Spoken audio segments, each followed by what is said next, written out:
जय हिंद। इस वीडियो में हम समझेंगे लक्ष्मीकांत के जो प्रीवियस सेकेंड यूनिट के एक वीडियो को अपलोड हो चुकी है। अब ये सेकेंड वीडियो है ना फ्रेंड्स। लेकिन आगे बढ़ने से पहले मैं आपसे हमेशा कहता हूँ ना, अपने पास हार्ड कॉपी ज़रूर रखिए लक्ष्मीकांत के 6 लेटेस्ट एडिशन। अगर आपके पास 6 एडिशन भी होगा ना, वो भी चल जाएंगे। बस अपने पास हार्ड कॉपी होनी चाहिए। जहाँ पे भी इंपॉर्टेंट पॉइंट लगे ना, वहाँ पे आप हाईलाइटर से हाईलाइट करके बाद में इजीली आप उसको रिवीजन कर सकते हैं ना फ्रेंड्स। अब इस वीडियो में हम क्या करेंगे ना friends, making of the constitution, उसके एक वीडियो मैंने अपलोड कर चुके हैं, आप जाके प्लेलिस्ट में चेकआउट कर सकते हैं ना फ्रेंड्स। अब इस वीडियो में मेकिंग ऑफ द कॉन्स्टिट्यूशन के सेकंड वीडियो है। इसके बाद हम सेकंड यूनिट को भी कंप्लीट कर लेंगे। अब उसके बाद है ना silent future of the constitution. उसके बाद हम अपने अपने हिसाब से चलेंगे, है ना फ्रेंड्स। किसी भी एग्ज़ाम्स की तैयारी कर रहे हैं, चाहे वो यूपीएससी हो, एसएससी, सीजीएल हो, किसी भी एग्ज़ाम्स के लिए अगर आपको इंडियन पॉलिटी समझनी है ना, थ्रू लक्ष्मीकांत की किताब से, बस आपको क्या करना है, लक्ष्मीकांत के प्लेलिस्ट में जाना है। मेरी वीडियो लेट्स लर्न जीएस के प्लेलिस्ट में वहाँ जाके आपको चेकआउट करना है और एक वीडियोस को थ्रू सीरियल ही देखना है। आप अपनी किताब को सामने रखना है और जहाँ पे भी इंपॉर्टेंट पॉइंट लगे ना, आप हाईलाइट के थ्रू आप बाद में पढ़ भी सकते हो इजीली, है ना फ्रेंड्स। इस वीडियो में हम समझेंगे कुछ टॉपिक को जो सेकेंड यूनिट के मेकिंग ऑफ द कॉन्स्टिट्यूशन में बचता है ना फ्रेंड्स। देखिए, अब इसमें जो सेकेंड यूनिट का जो सेकेंड टॉपिक है, उसका पहला टॉपिक क्या है, committees of the constituent assemblies. अब इसमें कुछ कमेटी बिठाई गई कॉन्स्टिट्यूएंट असेंबलीज में। अब इसमें क्या क्या है वो हम देखेंगे। देखिए फ्रेंड्स, कॉन्स्टिट्यूएंट असेंबली जब है ना अपॉइंट किए, नंबर ऑफ कमिटीज़ को अपॉइंट किए कॉन्स्टिट्यूएंट असेंबली के अंदर, किसके लिए, to deal different task of constitution making, हमारे संविधान को बनाने के लिए अलग अलग कमेटी बिठाई। अब इसमें जो है ना 8 जो है ना वो मेजर कमिटीज़ है। 8 जो है ना, इन कमिटीज़ में से जो 8 कमेटी है वो मेजर कमेटी है और कुछ है ना वो माइनर कमेटीज़ है। हम देखेंगे इसमें क्या क्या है ना friends. The names of this committees and their chairperson, जो इस कमेटी के है ना क्या क्या है वो हम इसको, और कौन इसमें चेयर कर देते हैं इन कमिटीज़ को, वो आपके किताब में ही है। जैसे for example union power committee, इसका चेयरपर्सन था हमारे first prime minister Jawaharlal Nehru ji. फिर union constitution committee Jawaharlal Nehru. Provisional constitution committee Sardar Vallabhbhai Patel ji. Drafting committee के chairperson doctor BR Ambedkar ji. Advisory committee on fundamental rights, minorities and tribal affairs, tribal and excluded areas, इसका था doctor Sardar Vallabhbhai Patel ji. This committee head the, but जो ये committee है ना friends, इस committee के कुछ सब कमेटीज है। ये क्या क्या है देखिए, आपकी किताब में ही है, किताब के हिसाब से बोल रहा हूँ। फंडामेंटल राइट्स सब कमेटी का J B Kripalani ji. Minorities sub committee का HC Mukherjee. North east frontier tribal areas Assam excluded, इसमें ना excluded and partially excluded area of sub committee, इसका Gopinath Bardoloi ji. Excluded and partially excluded areas other than those in Assam sub committee AV Thakkar ji. North east frontier tribal areas की sub committee है ना friends.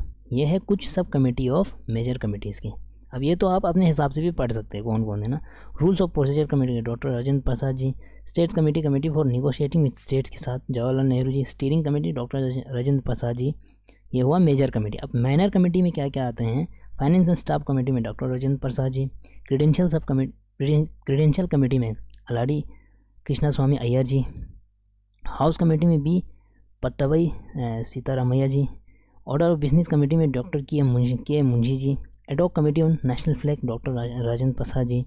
Committee on functions of constituent assembly का GV Mavalankar ji. Ad hoc committee on supreme court S Varadachari, not an assembly member, है ना। Committee on chief commissioner provinces B Pattabhi Sitaramayya ji. Expert committee on the financial provision of the union constitution Nalini Ranjan Sarkar, not in constituent member. ये है जो ना नलिनी रंजन सरकार जी भी constituent assembly के member नहीं थे ना फ्रेंड्स। ये थे expert committee. Linguistic province commission के SK Dar ji, not in, ये भी नहीं थे किसका, कॉन्स्टिट्यूएंट असेंबली के member. Special committee to examine the draft constitution, है ना, जवाहरलाल नेहरू जी।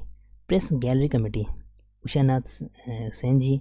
Ad hoc committee on citizenship D Varadachari, not an assembly member. ये हुआ आपके माइनर कमेटी के। अब ड्राफ्टिंग कमेटी क्या होता है ना friends, all the committees of the constituent assembly. अब सारे इन कमिटीज़ कॉन्स्टिट्यूएंट असेंबली के सारे जो कमेटी जो हमने पढ़ा ना, अब एक इम्पोर्टेंट कमेटी आती है, इसका नाम है ड्राफ्टिंग कमेटी। ड्राफ्टिंग कमेटी को सेट करते हैं 29 अगस्त 1947 में। अब ये जो ड्राफ्टिंग कमेटी होता है ना फ्रेंड्स, है ना, ये क्या करती है ना, preparing A draft of new constitution. हमारे कॉन्स्टिट्यूशन को जिसको ड्राफ्ट करना होगा ना, मतलब उसके प्रिपेयर जो करते हैं ना, वो है ड्राफ्टिंग कमेटी, है ना फ्रेंड्स।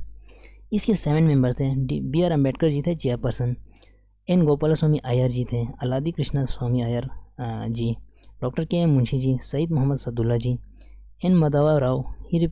इनको रिप्लेस किया किसने, बी एल मिट्टर। क्यों, इनका हेल्थ ख़राब था, इनका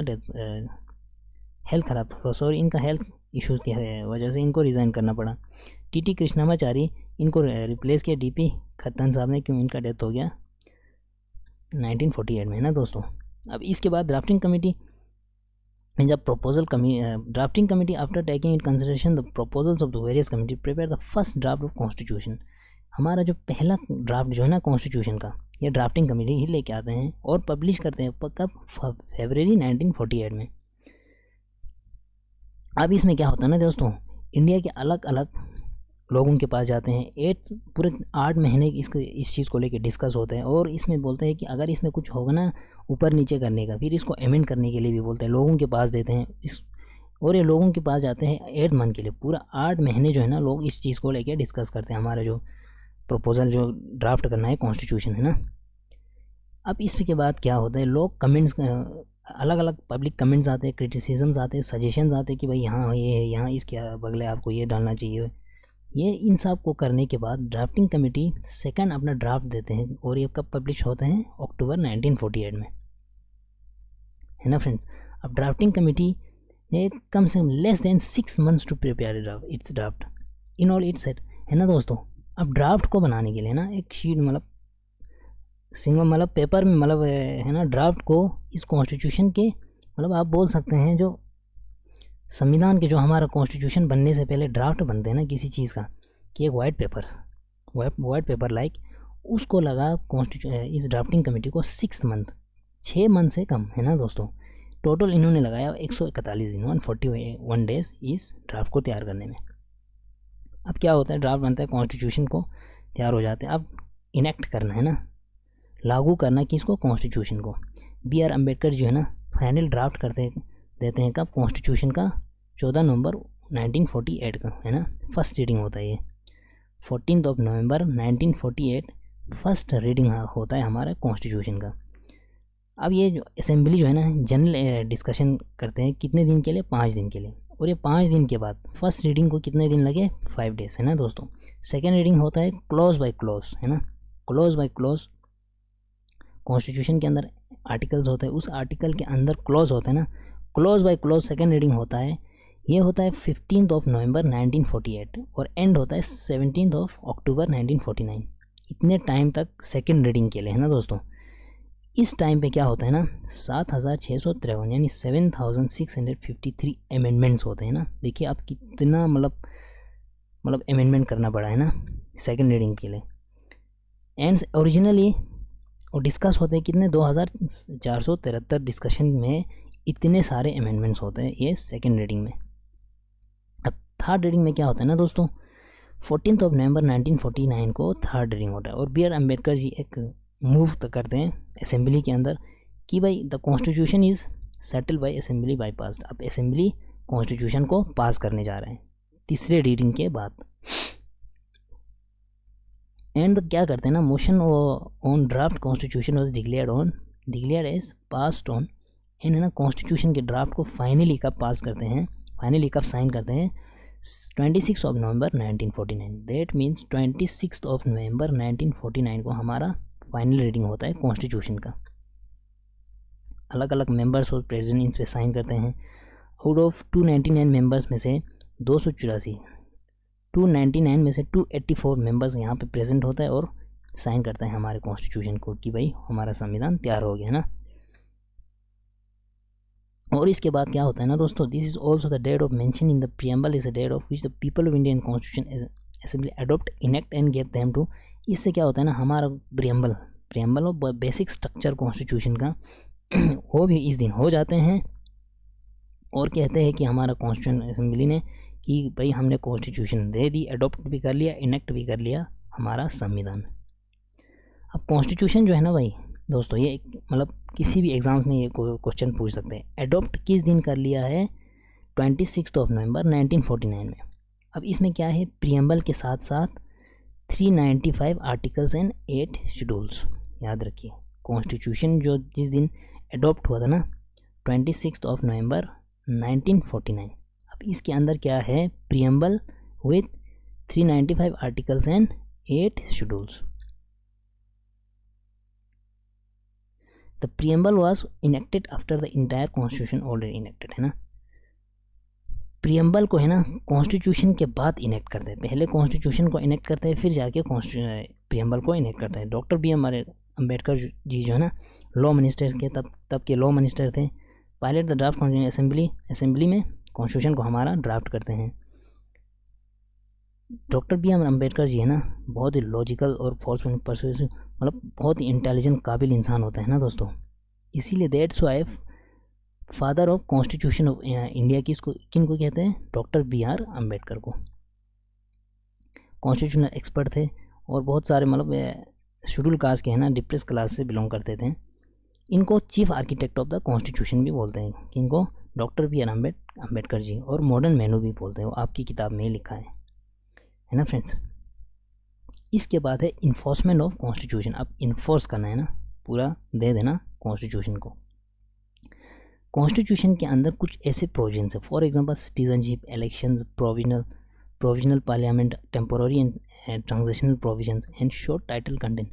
ये जो आर्टिकल्स है ना 5, 6, 7, 8, 9, 62, 24, 366, 367, 79, 80, 88, 91, 92, 93, ये जो आर्टिकल्स आपकी किताब में लिखा है ना, ये आया था 26 नवंबर 1949 इटसेल्फ, इसी दिन आया था। बट जो रेस्ट प्रोविजंस थे ना हमारे कॉन्स्टिट्यूशन के मेजर पार्ट, वो आए थे, इन्फोर्स हुआ था 26 जनवरी 1950 में, जिस दिन हमारा गणतंत्र दिवस यानी रिपब्लिक डे भी हम मनाते हैं, है ना friends.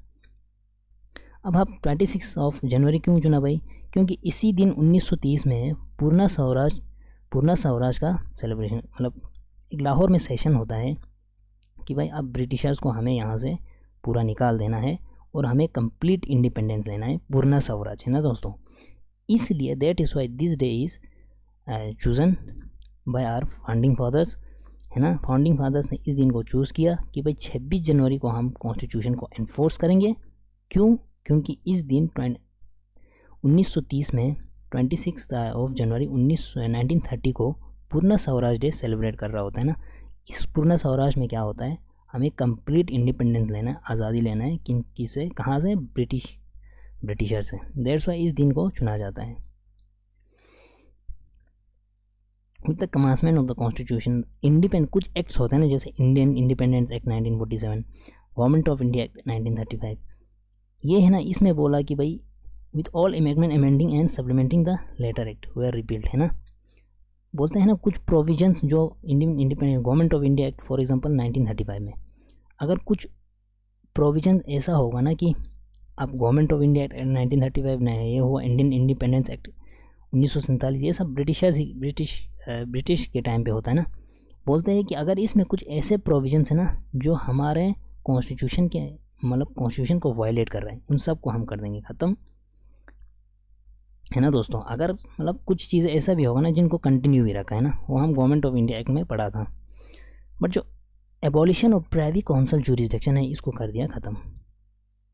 Abolition of privy council जूरिसडिक्शन in 1940 was however, है ना दोस्तों, ये हो गया, इसको ख़त्म कर दिया। अब इसके बाद है एक्सपर्ट कमेटी ऑफ, है ना दोस्तों, ये हुआ major committee, minor committee, drafting committee, ये हुआ इनेक्टमेंट ऑफ कॉन्स्टिट्यूशन। फिर expert party of the Congress, committee of the Congress भी हमने पढ़ लिया। नहीं, अब ये पढ़ना है एक्सपर्ट कमेटी ऑफ कांग्रेस, है ना दोस्तों। इसमें क्या है, while election of the constituent assembly was still in progress, है ना। कॉन्स्टिट्यूएंट असेंबली में जो है ना इलेक्शन चल रहा होता है, कब तक, जुलाई 8 ऑफ 1946 तक। इंडियन नेशनल कांग्रेस में है ना कुछ एक्सपर्ट कमेटी को अपॉइंट की जाती है, किस लिए, कि आगे आप इसको इंडियन नेशनल कांग्रेस को पता था कि कॉन्स्टिट्यूएंट असेंबली के ज़्यादातर मेंबर्स इंडियन नेशनल कांग्रेस के ही होंगे, किस लिए कॉन्स्टिट्यूंट असेंबली के आगे चीज़ को क्या क्या किस चीज़ से हैंडल करने। अब इसमें किन किन को मेंबर्स को एक्सपर्ट कमेटी में बिठाई, जवाहरलाल नेहरू जी को बनाया चेयरमैन, एम आसफ अली, के एम मुंशी, एन गोपालस्वामी अयंगर, के T Shah, D R Gadgil, Humayun Kabir, के संथानम। ये आप सब अपने किताब में पढ़ सकते हैं ना दोस्तों। और इन सब के जो कमेटी के प्रपोजल्स है ना, कृष्णा कृपलानी जी को कोऑप्टेड एज कन्वेनर, कमेटी के जो कन्वेनर है ना उनको बनाते हैं, किसको, कृष्णा कृपलानी जी को, है ना दोस्तों। अब कमेटी है 2 सेटिंग, कमेटी के जो है ना 2 सीटिंग्स होता है। एक होता है कब, जुलाई 22 1946 एंड द सेकेंड होता है बॉम्बे में 15 अगस्त टू 17 अगस्त 1946 में, इस कमेटी की, expert committee of the Congress की, है ना दोस्तों। Apart from the number of notes prepared by its member, the committee discussed the procedure adopted the Constituent Assembly, the question of appointment of various committee, and draft a resolution on the objective constitution to be moved during the first session of the Constituent Assembly। अब ये इस committee के है ना क्या discuss करते हैं कि भाई हमारा अपॉइंटमेंट, अलग अलग अपॉइंटमेंट लेके आते हैं कमिटीज़ के अंदर, और ये रेजोल्यूशन, ऑब्जेक्टिव रेजोल्यूशन जो आगे होता है ना first session of the Congress में, मतलब इनको करना था कि कॉन्स्टिट्यूंट असेंबली के अंदर क्या क्या होंगे, क्योंकि इनको पता था कि भाई कॉन्स्टिट्यूंट असेंबली के ज़्यादातर मेंबर जो है ना वो कांग्रेस के आने वाले हैं ना, इसीलिए ये कमेटी बिठाई इन 2 जगहों पे, दिल्ली और बॉम्बे में, है ना friends. On this on the role of committee of the making, जब कॉन्स्टिट्यूशन में ये जो कमेटी है ना इनके बड़ा रोल होता है ना। Granville Austin, British constitutional expert, Granville Austin क्या कहते हैं, it was the Congress committee that set an India on the road और हर प्रेजेंट कॉन्स्टिट्यूशन, है ना। ये ग्रैनविल ऑस्टिन कहते हैं कि ये कांग्रेस ही कमेटी है जिसने कॉन्स्टिट्यूशन को एक रोड दे दी, रोड मैप दे दी, है ना फ्रेंड्स। अब इसमें ज़्यादा कुछ है नहीं, आप देख लेना, है ना फ्रेंड्स। अब जाके ये जो कमेटी है ना, यही कमेटी जाके हमें क्या करता है, एक रेजोल्यूशन को लेता है जिसका नाम है ऑब्जेक्टिव रेजोल्यूशन, जो हमने पढ़ा था। अब क्या होता है ना दोस्तों, कुछ लोग हमारा जो है ना कॉन्स्टिट्यूंट असेंबली को लेके क्रिटिसाइज़ करते हैं। अब इसमें क्या क्या क्रिटिसिज्म करते हैं देखिए। पहला क्रिटिसिज्म करते हैं कि भाई नॉट ए रिप्रेजेंटेटिव बॉडी, कि भाई इसमें रिप्रेजेंटेटिव बॉडी नहीं था, है ना, कि भाई कॉन्स्टिट्यूंट असेंबली के जो मेंबर्स हैं ना वो ज़्यादातर डायरेक्टली इलेक्टेड नहीं थे, कि ऑन द बेसिस ऑफ किसके, यूनिवर्सल एडल्ट फ्रेंचाइज की राइट टू वोट, कि लोग इन मेंबर्स को चुन के नहीं भेजा था। अब क्रिटिसाइज़ किस चीज़ के लिए हो रहा है भाई, कि ये उस समय में थोड़ी टाइम था कि किसी को वोटिंग का राइट दे, फिर इलेक्शन हो, फिर उस टाइम तो था ही नहीं कोई इलेक्शन। अभी ब्रिटिशर्स के साथ पहले हमें समझौता करके आज़ादी लेनी थी। तो ये कुछ क्रिटिक्स जो है ना क्रिटिसाइज़ करते हैं कि भाई इसमें लोगों का कोई इलेक्टेड रोल नहीं था, जो भी मेंबर्स थे वो अपने हिसाब से गए हुए थे, और कोई एडल्ट फ्रेंचाइजीज में नहीं था, है ना फ्रेंड्स। यह है not a representative body. Second क्या है बोला कि भाई not a sovereign body, constituent assembly को बोला नॉट ए सॉवरेन बॉडी, कि भाई ये एक सॉवरेन बॉडी नहीं है, एक फॉरेन इंटरफेरेंस है। दैट मीन्स ये जो है ना कॉन्स्टिट्यूंट असेंबली ये ब्रिटिशर्स ने बनाए हुए थे। क्रिटिक्स बोलते हैं कि भाई ये ब्रिटिश गवर्नमेंट ने बनाए थे, थोड़ी यहाँ के लोगों ने बनाए थे ना, ये बोलते कुछ क्रिटिक्स। ये हुआ सेकंड पॉइंट। थर्ड क्रिटिसिज्म में बोला है कि भाई कॉन्स्टिट्यूंट असेंबली ने बहुत सारा टाइम ले लिया कॉन्स्टिट्यूशन को तैयार करने में। अब भाई दुनिया के सबसे बड़े लोकतंत्र बनने जा रहे हैं ना, अब टाइम तो लेना ही है ना। जैसे अमेरिकन कॉन्स्टिट्यूशन ने ले लिया खाली 4 मंथ्स। इस तरह से एक Nazeeruddin Ahmed a member of constituent assembly होता है, ये कहते हैं कि ड्राफ्टिंग कमेटी नहीं है बट क्या है, ड्रिफ्टिंग कमेटी, है ना। इस तरह से ये हुआ थर्ड पॉइंट, है ना, टाइम कंज्यूमिंग। इसके बाद बोलते हैं भाई डोमिनेटेड बाय कांग्रेस। कुछ अब क्रिटिक्स कहते हैं कि भाई जो कॉन्स्टिट्यूंट असेंबली है ना ये डोमिनेट कर रहा है तो कौन, कांग्रेस पार्टी। जैसे Granville Austin American constitutional expert क्या बोलते हैं कि ये 1 पार्टी असेंबली था। That means Indian national Congress को ही बोल रहे हैं ना फ्रेंड्स। यह है फोर्थ क्रिटिसिज्म। फिफ्थ क्रिटिसिज्म बोलता है कि भाई ये लॉयर पॉलिटिशियन डोमिनेशन है ना, कि भाई इसमें पढ़े लिखे लोग और पॉलिटिशियंस के डोमिनेशन है। दैट इज वाई हमारा कॉन्स्टिट्यूशन इतना bulkiness and complicated language of the constitution है, कुछ क्रिटिक्स बोलते हैं बट, है ना। अब लॉयर्स और पॉलिटिशियन तब के बहुत काबिल लोग थे भाई, BR अम्बेडकर जी जैसे हुआ। कोशिश की है कि मैं जितने भी सिंपल लैंग्वेज में, और देख सकते हैं ना कॉन्स्टिट्यूशन कितना मतलब सिंपल है, इतना भी मतलब कॉम्प्लिकेटेड भी नहीं है ना फ्रेंड्स। और ऑब्वियसली लीगल लैंग्वेज तो थोड़ा बहुत कॉम्प्लिकेटेड होता ही होता है। सिक्स क्रिटिसिज्म क्या बोला कि भाई इसके अंदर जो है ना वो हिंदू डोमिनेशन है। वो और एक है ये लॉर्ड विस्कॉन सेमन, ये लॉर्ड विस्कॉन सेमन क्या बोलते हैं, ए बॉडी ऑफ हिंदूज। या सिमिलरली विंस्टन चर्चिल जो है ना वो कहते हैं कि कॉन्स्टिट्यूशन असेंबली है ना एक मेजर कमेटी इन इंडिया के वो डोमिनेट करते हैं। ये लोग खुद क्या कर रहे थे ना, इंडिया को on the basis of religion नाम पे तो डिवाइड करते थे ये ब्रिटिशर्स। इसके बाद ये हुआ क्रिटिसिज्म ऑफ कॉन्स्टिट्यूएंट असेंबली। और इसके बाद कुछ इंपॉर्टेंट फैक्ट्स है वो भी आप याद रखिए, किसी भी छोटे जो एग्ज़ाम होते हैं ना, एसएससी हुआ, कोई बैंकिंग वो में उसमें पूछे जाते हैं। एलिफेंट को अडॉप्ट किया as symbol of constituent assembly के सिंबल किस एनिमल को चुना, एलिफेंट को। सर BN राव को अपॉइंट किया एज कॉन्स्टिट्यूशनल एडवाइज़र या लीगल एडवाइज़र जिसको आप बोल सकते हो। फिर उसके बाद है भाई HVR अयंगर, इनको बनाया secretary to the constituent assembly, secretary बनाया इस कॉन्स्टिट्यूएंट असेंबली का। SN मुखर्जी को बनाया chief draftsman of the constitution in constituent assembly. Prem Behari Narain Raizada, इनको बनाया कैलीग्राफर ऑफ इंडियन कॉन्स्टिट्यूशन, बनाते हैं ना calligraph. Original constitution was hand written by him in a flowing italic style, है ना, आइटैलिक स्टाइल, अलग अलग स्टाइल से लिखना। Original version of the beautified and decorated bye artists from Shantiniketan including Nandalal Bose and, इनको बनाया। ये जो है ना ये आप पढ़ सकते हैं ना किताब के हिसाब से, ये है और 2 पॉइंट्स है ना, आप पढ़िए, कोई वो नहीं है। इसके बाद है भाई Hindi text of the constitution. भाई अब कॉन्स्टिट्यूशन जो है ना पहले जब कॉन्स्टिट्यूशन को बनाया था तब तो इंग्लिश वर्जन में था, अब हिंदी में क्या हुआ देखो। Originally the constitution of India did not make any provision. जब ओरिजिनली कॉन्स्टिट्यूशन बन गया था ना, इसमें क्या था ना दोस्तों, did not make any provision with respect to the authority text of the constitution in Hindi language में तब नहीं था, है ना। लेटर ऑन क्या किया, 58th constitutional amendment act of 1987, 58th constitutional amendment act of 1987 में है, इसमें और एक आर्टिकल को इंसर्ट किया। इस कौन से आर्टिकल है, 394A, 394A को इंसर्ट किया एवं वो किस पार्ट के अंदर डाल दिया, 22 पार्ट, है ना दोस्तों, पार्ट नंबर 22 में डाल दिया। और ये आर्टिकल क्या रेट करता है, प्रेसिडेंट पब्लिश कर सकते हैं क्या, the constitution translation of constitution in Hindi language, modification is necessary to bring its conformity with the language, style and terminology adopted in the authoritative text of central acts in Hindi can be made in it. All the amendments of constitution made before the publication should be incorporated, है ना दोस्तों, कि Hindi language को president अपने चाहे तो Hindi language को इसमें मॉडिफिकेशन कर सकते हैं।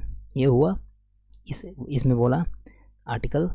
और जो टर्मिनोलॉजी है ना वो सेम होना चाहिए जो इंग्लिश वर्जन है ना दोस्तों। ऐसे translation of Hindi of every amendment of the constitution made in English, है ना, ये होना चाहिए। और जितने भी ये जो 3-4 पॉइंट है ना, इसमें लिखा है कि भाई जो कॉन्स्टिट्यूशन जो है ना वो जैसे इंग्लिश में है वो से सेम होना चाहिए, कि कौन से हिंदी वर्जन। जैसे कोई आर्टिकल लिखना होगा उसमें ये नहीं करेंगे ना कि हिंदी के अलग को इंग्लिश को कुछ और अलग हो, ये नहीं होना चाहिए। ये पावर किसके पास दे दिया, प्रेसिडेंट के पास। ये हुआ आपका सेकंड यूनिट। अब थर्ड यूनिट पढ़ेंगे हम साइलेंट फीचर। ये अब जो सेकंड यूनिट के ये जो वीडियो में ये है ना ये वाली वीडियो, इसमें ज़्यादा आपको मैं छोटे मोटे एग्ज़ाम्स के लिए कुछ इंपॉर्टेंट फैक्ट्स है वही याद रखना है, इसीलिए मैंने आपको थोड़ा ऊपर से बोला था। मिलेंगे नेक्स्ट वीडियो में साइलेंट फीचर्स के साथ। जो इंडिया हमारा अब कॉन्स्टिट्यूशन के जो बेसिक स्ट्रक्चर्स हैं ना उनको आपको अच्छे से समझना है। तब तक के लिए जय हिंद, अपने ख्याल रखिए। मैं इस वीडियो को यहीं पे ख़त्म कर देता हूँ।